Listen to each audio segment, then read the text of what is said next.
आज आरंभ होईची स्वाधीनतार अमृत महोत्सव। स्वाधीनतार अमृत महोत्सव शुभारंभ करिसेंती प्रधानमंत्री। आमे आपनकु ने जाउछु सेठाकु सीधा सळख। मुख्यमंत्री महोदय का देव सज्जनों, आजादी के संघर्ष ने जहां देशवासियों को हंसते हंसते मरने की प्रेरणा दी थी, वहीं स्वतंत्र भारत में हंसते हंसते जीने और राष्ट्रहित में काम करने की प्रेरणा हम सबको माननीय प्रधानमंत्री महोदय से मिलती है। यह हमारा सौभाग्य है कि आज़ादी का अमृत महोत्सव उनकी गरिमामयी उपस्थिति में उनके कर कमलों से आरंभ हुआ और पूरे देश में, विश्व में जन जन तक उसकी भागीदारी सुनिश्चित हो सकेगी। भविष्य में मैं विनम्रतापूर्वक आग्रह करूंगा माननीय प्रधानमंत्री महोदय से कि इस अवसर पर अपने संबोधन से हम सबका मार्गदर्शन करें, हम सबको अपना आशीर्वचन दें, अपना शुभ संदेश दें। माननीय प्रधानमंत्री महोदय।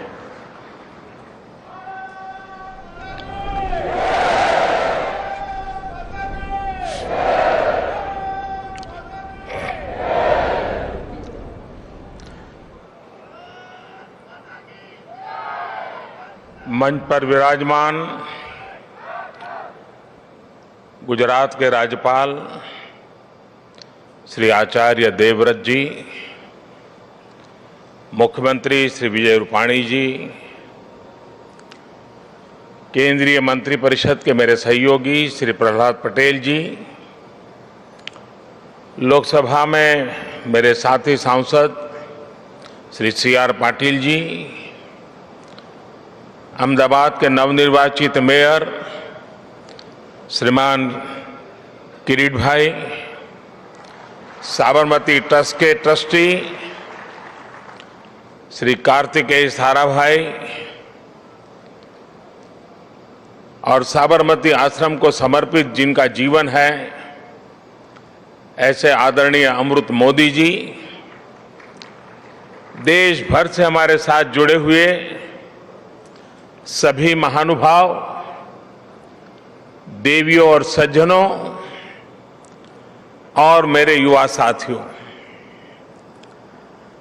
आज जब मैं सुबह दिल्ली से निकला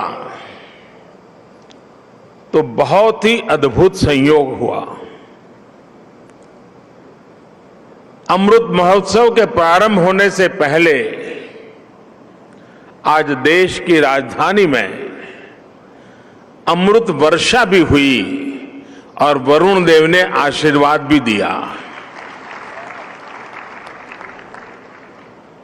ये हम सभी का सौभाग्य है कि हम आजाद भारत के इस ऐतिहासिक कालखंड के साक्षी बन रहे हैं। आज दांडी यात्रा की वर्षगांठ पर हम बापू की इस कर्मस्थली पर इतिहास बनते भी देख रहे हैं और इतिहास का हिस्सा भी बन रहे हैं। आज आजादी के अमृत महोत्सव का प्रारंभ हो रहा है, पहला दिन है। अमृत महोत्सव 15 अगस्त 2022 से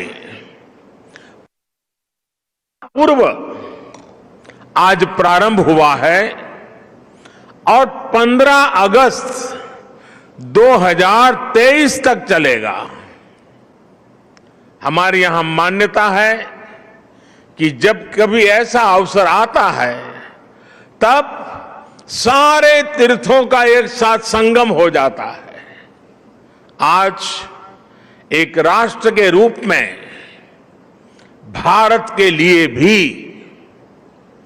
ऐसा ही पवित्र अवसर है। आज हमारे स्वाधीनता संग्राम के कितने ही पुण्य तीर्थ, कितने ही पवित्र केंद्र साबरमती आश्रम से जुड़े रहे हैं। स्वाधीनता संग्राम की पराकाष्ठा को प्रणाम करने वाली अंडमान की सेल्यूलर जेल, अरुणाचल प्रदेश से एंग्लो इंडियन वॉर की गवाह केकर मॉर्निंग की भूमि, मुंबई का अगस्त क्रांति मैदान, पंजाब का जलियांवाला बाग, उत्तर प्रदेश का मेरठ, काकोरी और झांसी, देश भर में ऐसे कितने ही स्थान पर आज एक साथ इस अमृत महोत्सव का श्री गणेश हो रहा है। ऐसा लग रहा है जैसे आजादी के असंख्य संघर्ष, असंख्य बलिदानों का और असंख्य तपस्याओं की ऊर्जा पूरे भारत में एक साथ पुनर्जागृत हो रही है। मैं इस पुण्य अवसर पर बापू के चरणों में अपने श्रद्धा सुमन अर्पित करता हूं। मैं देश के स्वाधीनता संग्राम में अपने आप को आहूत करने वाले, देश को नेतृत्व देने वाली सभी महान विभूतियों के चरणों में आदरपूर्वक नमन करता हूं, उनका कोटि कोटि वंदन करता हूं। मैं उन सभी वीर जवानों को भी नमन करता हूं जिन्होंने आजादी के बाद भी राष्ट्र रक्षा की परंपरा को जीवित रखा, देश की रक्षा के लिए सर्वोच्च बलिदान दिए, शहीद हो गए। जिन पुण्य आत्माओं ने आजाद भारत के पुनर्निर्माण में प्रगति की एक एक ईंट रखी, 75 वर्ष में देश को यहां तक लाए, मैं उन सभी के चरणों में भी अपना प्रणाम करता हूं। साथियों, जब हम गुलामी के उस दौर की कल्पना करते हैं जहां करोड़ों करोड़ लोगों ने सदियों तक आजादी की एक सुबह का इंतजार किया, तब यह एहसास और बढ़ता है कि आजादी के 75 साल का अवसर कितना ऐतिहासिक है, कितना गौरवशाली है। इस पर्व में शाश्वत भारत की परंपरा भी है, स्वाधीनता संग्राम की परछाई भी है और आजाद भारत के गौरवान्वित करने वाली प्रगति भी है। इसलिए अभी आपके सामने जो प्रेजेंटेशन रखा गया उसमें अमृत महोत्सव के 5 स्तंभों पर विशेष जोर दिया गया है। Freedom struggle, ideas at 75, achievements at 75, actions at 75 और रिजॉल्व्स एट 75। ये पांचों स्तंभ आजादी की लड़ाई के साथ साथ आजाद भारत के सपनों और कर्तव्यों को देश के सामने रखकर आगे बढ़ने की प्रेरणा देंगे। इन्हीं संदेशों के आधार पर आज अमृत महोत्सव की वेबसाइट के साथ चरखा अभियान और आत्मनिर्भर इंक्यूबेटर को भी लॉन्च किया गया है। भाइयों और बहनों, इतिहास साक्षी है कि किसी राष्ट्र का गौरव तभी जागृत रहता है जब वो अपने स्वाभिमान और बलिदान की परंपराओं को अगली पीढ़ी को भी सिखाता है, संस्कारित करता है, उन्हें इसके लिए निरंतर प्रेरित करता है। किसी राष्ट्र का भविष्य तभी उज्जवल होता है जब वो अपने अतीत के अनुभवों और विरासत के गर्व से पल पल जुड़ा रहता है। फिर भारत के पास तो गर्व करने के लिए अथाह भंडार है, समृद्ध इतिहास है, चेतनामय सांस्कृतिक विरासत है। इसलिए आजादी के 75 साल का यह अवसर एक अमृत की तरह वर्तमान पीढ़ी को प्राप्त होगा। एक ऐसा अमृत जो हमें प्रतिपल देश के लिए जीने, देश के लिए कुछ करने के लिए प्रेरित करेगा। साथियों, हमारे यहां वेदों में एक वाक्य है, मृत्यो मुक्षीय मामृताम, अर्थात हम दुख, कष्ट, क्लेश और विनाश से निकलकर अमृत की तरफ बढ़ें, अमरता की ओर बढ़ें। यही संकल्प आजादी के इस अमृत महोत्सव का भी है।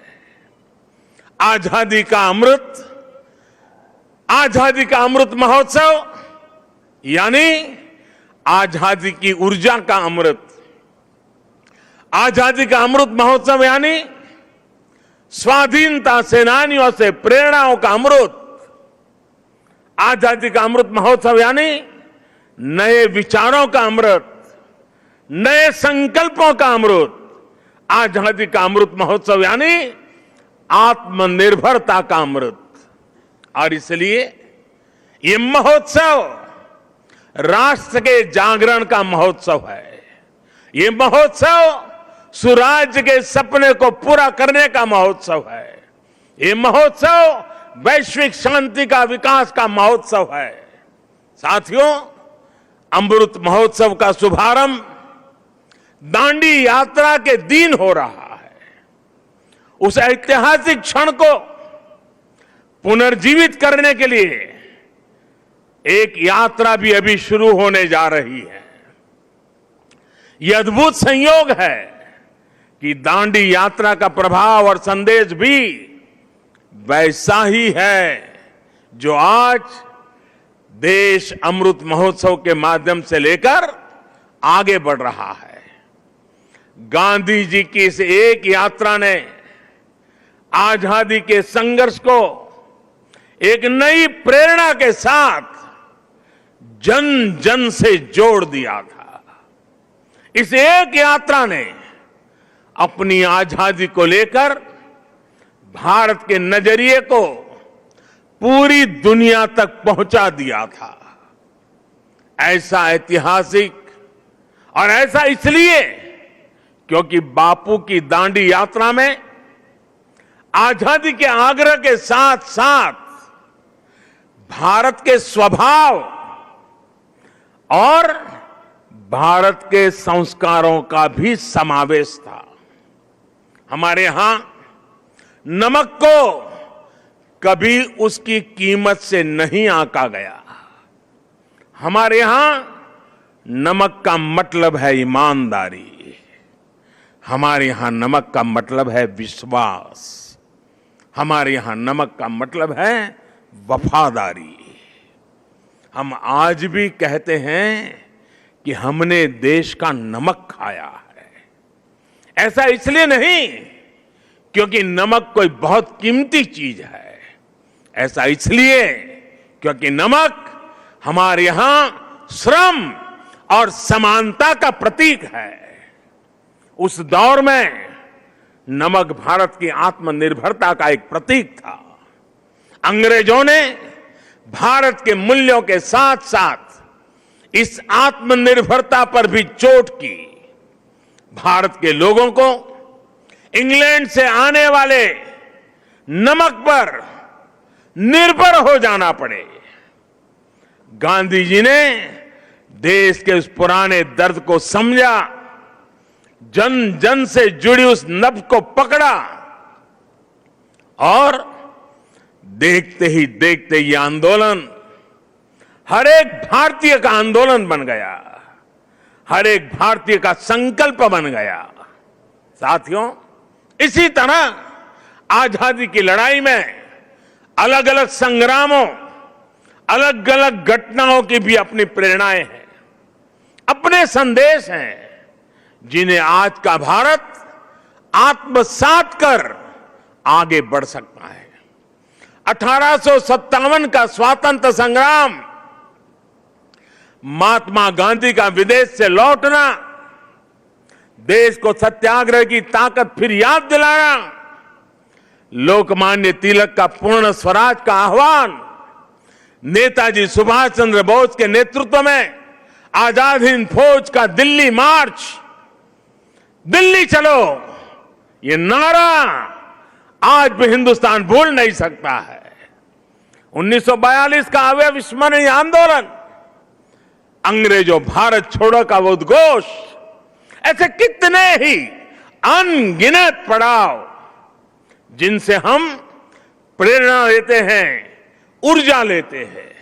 ऐसे कितने ही हुतात्मा सेनानी हैं जिनके प्रति देश हर रोज अपनी कृतज्ञता व्यक्त करता है। 1857 की क्रांति के मंगल पांडे, तात्या टोपे जैसे वीर हों, अंग्रेजों की फौज के सामने निर्भीक गर्जना करने वाली रानी लक्ष्मीबाई हो, कित्तूर की रानी चेन्नम्मा हो, रानी गाइडिनल्यू हो, चंद्रशेखर आजाद, रामप्रसाद बिस्मिल, भगत सिंह, सुखदेव, राजगुरु, अत्फाउल्लाह खां, गुरु राम सिंह, टिटू जी, पोल रामास्वामी जैसे वीर हो, या फिर पंडित नेहरू, सरदार पटेल, बाबा साहब आंबेडकर, सुभाष चंद्र बोस, मौलाना आजाद, खान अब्दुल गफार खान, वीर सावरकर जैसे अनगिनत जननायक, ये सभी महान व्यक्तित्व आजादी के आंदोलन के पथदर्शक रहे हैं। आज इन्हीं के सपनों को भारत बनाने के लिए, उनके सपनों का भारत बनाने के लिए हम सामूहिक संकल्प ले रहे हैं, इनसे प्रेरणा ले रहे हैं। साथियों, हमारे स्वाधीनता संग्राम में ऐसे भी कितने आंदोलन हैं, कितने ही संघर्ष हैं जो देश के सामने उस रूप में नहीं आए जैसे आने चाहिए थे।